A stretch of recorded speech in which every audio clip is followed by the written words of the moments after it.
Hello students. आज हम पढ़ेंगे Tipu Sultan the tiger of Mysore.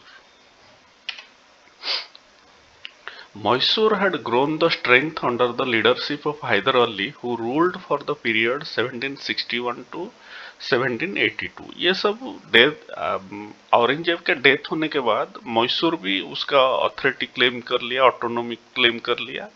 और उसके बाद उसका जो मैसूर का किंग के जो सुल्तान थे उसी में हैदर अली मोस्ट पावरफुल थे। वो सब 1761 से 1782 रूल किए थे। After his death, his son Tipu Sultan ruled 1782 to 1799।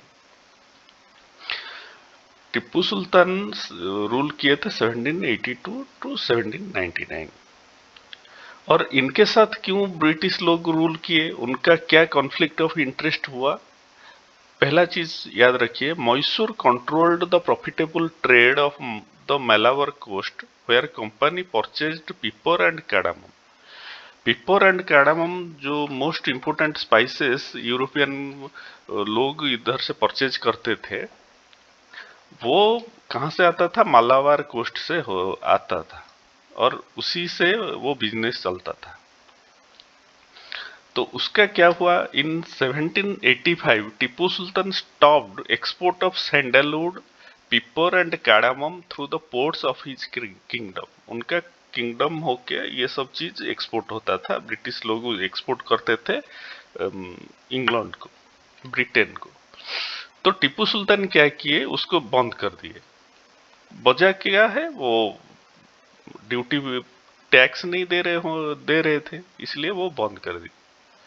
He also started close relationship with French in India. उसी टाइम में भी फ्रेंच भी इंडिया में आके सेटलमेंट किए थे, और फ्रेंच लोग भी बिजनेस करते थे।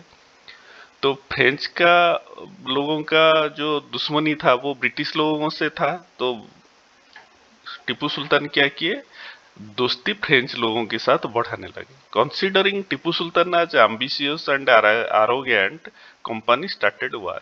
टीपू सुल्तान को वो क्या सोचा, ये एम्बिशियस है, हमारा ट्रेड जो है उसको बंद कर रहा है, इसलिए वो लोग क्या किए, टीपू सुल्तान के साथ वार करना स्टार्ट कर दिया। 4 wars were fought in 1767-69, 1780 to 84। ये जो 1767 टू 69 उनका हैदर अली के पीरियड में हुआ था, और 1780 टू 84 ये सब टिप्पू सुल्तान के पीरियड में हुआ था। 1790 टू 92 एंड 1799 में लास्ट मैसूर वार हुआ था।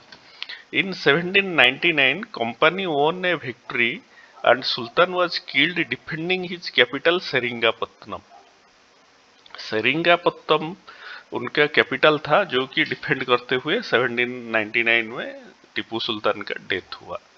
Mysore was placed under the former ruling dynasty of the Udayar and subsidiary alliance was imposed। Mysore उसके बाद टीपू सुल्तान मरने के बाद उड़ेयर किंगडम के डायनेस्टी रूलर के पास चला गया, और subsidiary alliance was imposed. Subsidiary alliance क्या है, ये आपको पहला पार्ट में, सेकंड पार्ट में मैं बता चुका हूँ।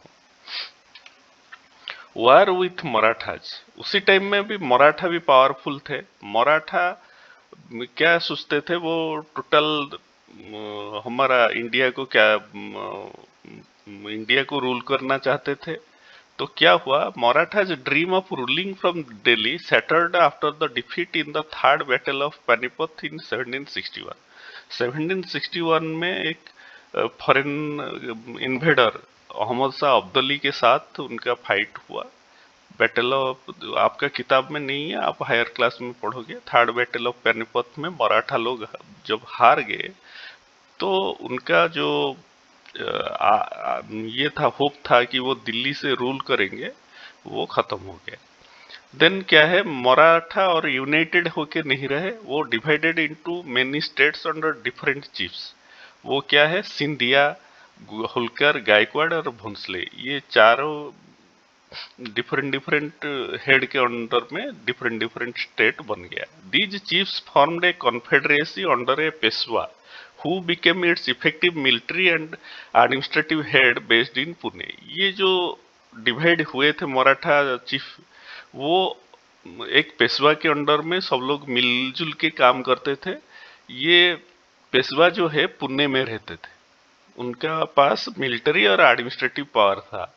ये चीफ जो थे मराठा का, वो लोग कुछ डिसीजन नहीं लेते थे, और डिसीजन लेना है तो पुणे में जो पेशवा बैठते थे, पेशवा का मतलब प्रिंसिपल मिनिस्टर जो बैठते थे, वही सब डिसीजन लेते थे। Mahadji Scindia and Nana Fadnavis were two famous Maratha soldiers. ये बहुत फेमस सोल्जर थे। In 1782, the first war ended without a clear victory with the Treaty of Salwai। 1782 में फर्स्ट मराठा वार हुआ, उसी में कोई जीता नहीं था, और ये जो कंक्लूड हुआ ट्रीटी ऑफ सालवाई, सालवाई चुक्ति के हिसाब से ये खत्म हो गई। In second Anglo Maratha war fought between 1803 से 1805, ब्रिटिश गेंड ओडिशा, ओडिशा उसी टाइम में, अभी का जो ओडिशा उसी टाइम में ओडिशा था, और territories of north of Jamuna river including Agra and Delhi. Maratha को 1803 में कुछ डिफीट हुआ, उसी में ब्रिटिश क्या किया, ओडिशा को कैप्चर कर लिया और दिल्ली एंड आगरा को कैप्चर किया। In third Anglo-Maratha war, Maratha suffered a crossed defeat and the Peshwa was removed and sent away to Bithur near Kanpur with a pension। Third Maratha war में मराठा डिफीटेड हो गए, और पेशवा जो था उनका चीफ, उनको भेज दिए बिठूर, कानपुर के नजदीक एक बिठूर, उसी में वो पेंशन के साथ रहा। The company now had control over the territories of South Vindhya। Vindhya का साउथ में जितना टेरिटरी था, कंपनी का कंट्रोल में आ गया। The claim to paramount HC, ये एक पॉलिसी जो कि लॉर्ड हेस्टिंग से इंट्रोड्यूस किए थे। इसका मोटिव क्या था? वो कंपनी चाहता था कि अभी इंडिया में तो कोई पावरफुल किंगडम या स्टेट नहीं रहा, तो हम लोग जल्दी से जल्दी इसको कैप्चर कर लेंगे टोटल इंडिया को। Under Lord Hastings a new policy of Paramount was introduced. आज पर द पॉलिसी, ये पॉलिसी के हिसाब से क्या था, company claimed it's authority was Paramount और सुप्रीम। कंपनी से बड़ा कोई नहीं है इंडिया में, ये सबसे सुप्रीम है, and having greater power than any Indian states. कोई भी इंडियन स्टेट इससे ज्यादा पावरफुल नहीं है। In order to protect its interest, it was justified in annexing or threatening to annex any Indian kingdom. कोई भी किंगडम सपोज कंपनी को challenge करता है, तो कंपनी बिना झिझक से उसको अटैक करके उसका किंगडम को ले सकता है, नहीं तो थ्रेटन कर सकता है।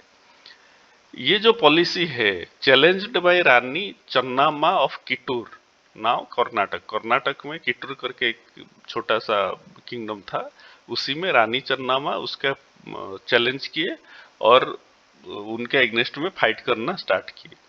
She was arrested in 1824 and died in prison in 1829। 1829 में उनका डेथ हो गया। Rayanna, a poor chowkidar of Sangolli in Kittur, carried on resistance. ये रेजिस्टेंस जो रानी चन्नामा स्टार्ट किए थे, उसको रायन्ना कैरी फॉरवर्ड किया, आगे बढ़ने लगा। With popular support he destroyed many British camps and records. British लोगों का कैंप और रिकॉर्ड बहुत मतलब डिस्ट्रॉय किए। He was caught and hanged by British in 1830। 1830 में उनको कैप्चर करके डेथ फांसी में लटका दिए। In the late 1830, the East India Company became worried about रसिया। वो सोचने लगे रसिया हमारा जो वेस्टर्न बॉर्डर है अफगानिस्तान का बॉर्डर साइड से इंडिया को अटैक करेगा।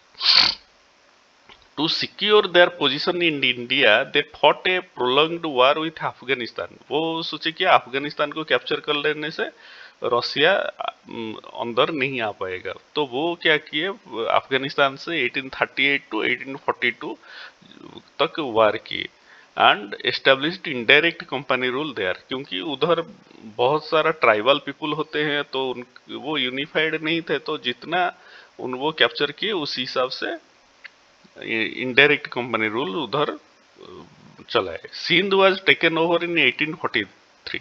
सिंध प्रोविंस अभी जो पाकिस्तान में है वो 1843 में उसको कैप्चर कर लिए। After death of Maharaja Ranjit Singh in 1839 they fought two prolonged war with Sikh kingdom. Sikh kingdom के साथ वार किए। Ultimately in 1849 Punjab was annexed. 1849 में पंजाब को वो एक्वायर कर लिए। Thank you. आप इसी पार्ट में आप लोग क्या पढ़े, total annexation of Indian territory, वो कैसे इंडियन टेरिटोरी को कैप्चर कर लिए, और उस नेक्स्ट चैप्टर में हम लोग पढ़ेंगे वो कैसे उनका जो रूल है उसको कंसोलिडेट कैसे किए, उसको रूल कैसे किए। Okay, thank you. नोट कर लेना सब। Thank you.